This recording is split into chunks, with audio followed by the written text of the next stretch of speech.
Welcome back to ESBR Boxing's YouTube channel. It's me, Niall. Delighted as always to be joined by Danny, and we're here reacting to what we've just seen from Bournemouth as Ryan Garner has added the British and Commonwealth super featherweight titles to his own European title, maintaining his unbeaten record and stopping domestic rival REECE Bellotti in the 12th round after being well ahead on the cards, you'd imagine.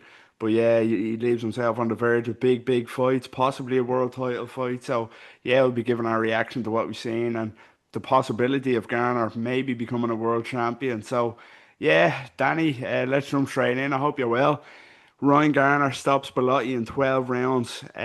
Just give us your thoughts on that, and I'm curious to know how it went in comparison to how you're expecting it to go. Yeah, I thought Garner would win the fight. I think it was a fight of sort of three thirds, although Garner was winning, the vast majority of the rounds. I only gave Bellotti 2 rounds up until the 12th. But it was a fairly competitive fight in the opening six, and then it became a bit scrappy for a few rounds, and then Bellotti faded and Garner sort of took over and ultimately forced the stoppage. I thought Bellotti would have success early. I thought he would maybe pick up a few more rounds early, and I was sort of and hand over whether I thought Garner would force the stoppage. So, not wholly dissimilar to how I thought the fight would go, but impressive stuff from Ryan Garner when you factor in that run. Reece Bellotti's been on. I've been at a couple of those fights, and he's looked above sort of domestic level. The way he's dealt with people like Mikey Gomez, Akib Fiaz, Levi Giles, all good domestic level fighters, and Ryan Garner on riding the crest of a wave himself, but Bellotti definitely the most impressive name on his resume for me, and to deal with him in that fashion and the way he did is impressive, and sort of definitely puts him as a cut above domestic super featherweights. Yeah, absolutely spot on.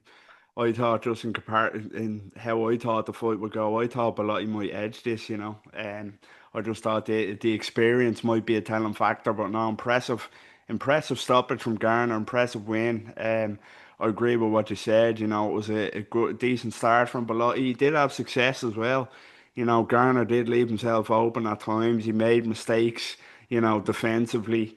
And Bellotti, yeah, Bellotti did have success.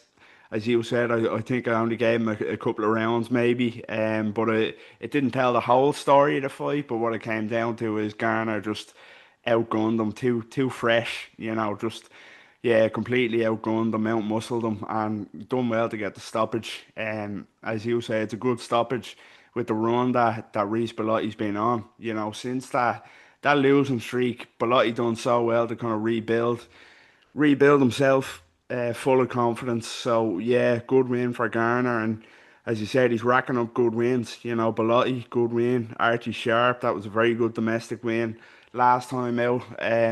Winning the European title, good win against the Mexican Jimenez, I believe his name was. But yeah, good run for Ryan Garner, unbeaten now, and is still unbeaten.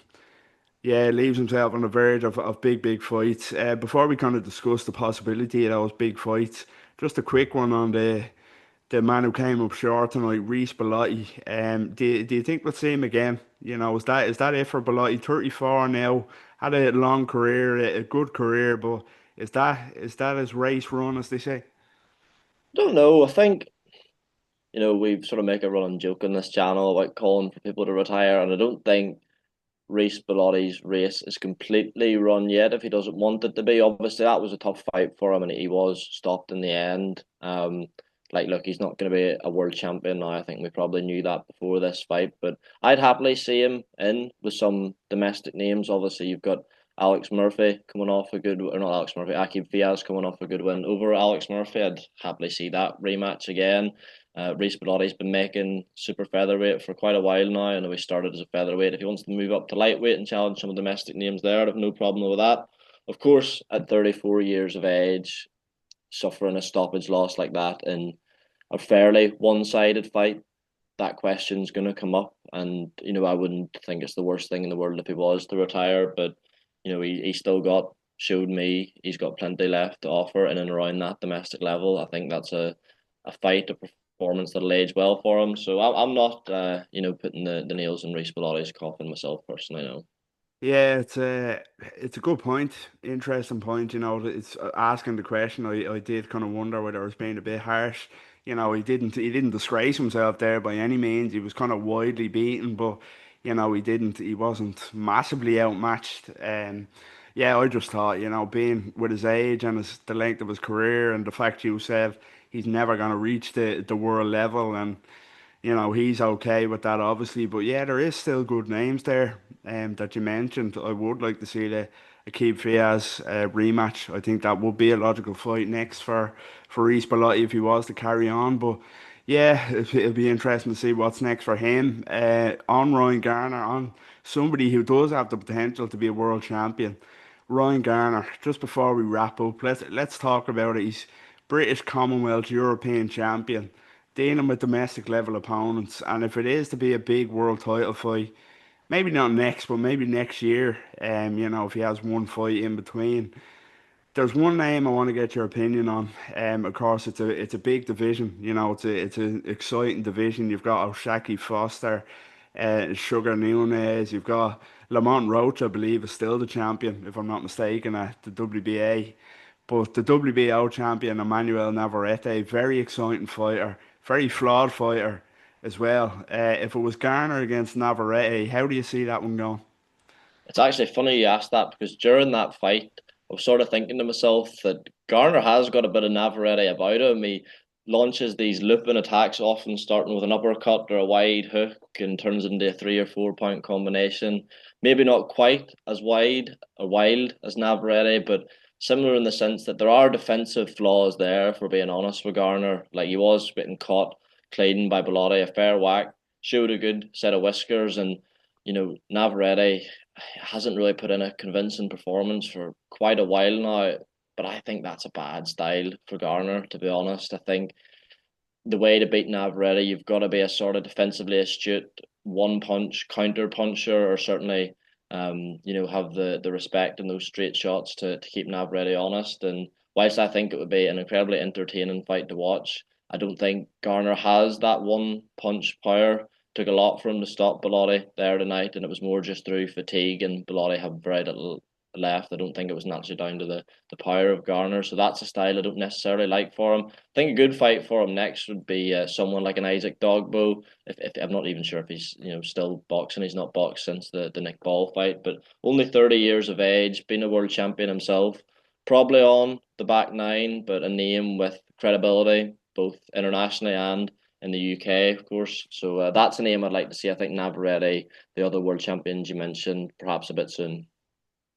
Yeah, agree totally. I think stylistically it'd be really entertaining, to be really, really violent. There'd be no quarter given between either of them. But yeah, I Mm. agree, as you say. As much as I said, Navarrete is a flawed fighter. We've seen in the past very flawed fighter, but so is Ryan Garner. That we seen tonight. We did leave his chin out there a bit tonight, and if you're against Emmanuel Navarrete, you're more than likely going to pay for that. So, yeah, I don't think Ryan Garner has the style to beat Navarrete, as you say, but it'll be a fascinating fight. It really would. Just quickly before we wrap up, I know you said the other champions will be tough to beat. Will Ryan Garner ever be world champion? Yes or no? What do you think? Oh, it's a tough one. I was actually sort of mulling this over whilst the fight was going on, and I'm not sure. You look at 130, you look at the names. So Lamont Roach probably going to vacate that title. Jazza Dickens coming up, would he beat Jazza? Jazza's in very good form. But again, we talked about Alois Jr. and obviously Ryan Garner at a much higher level than Alois. But there is time with Ryan Garner, only 27 years of age. If those belts free up, if there's unifications potentially. I don't know personally if I'd pick him over any of the champions in the division currently. O'Shaki Foster, of course, a very good fighter. Sugar Nunes, a monster puncher. I think that's another bad style for Ryan Garner, to be honest. Ironically, I think the best champion, though he's not got a major belt at the minute, still got the IBO, is Anthony Kakachi. I think that's a more suitable style for Garner. That's a fight I think is close to a 50-50 in my opinion. But the champion's there at the minute. I wouldn't back him, although that's not to say that the landscape of the division couldn't change very quickly. He's certainly good enough to beat, world champions we've seen in the past at that weight. Yeah, I was thinking of the Kakachi fight as well. Um,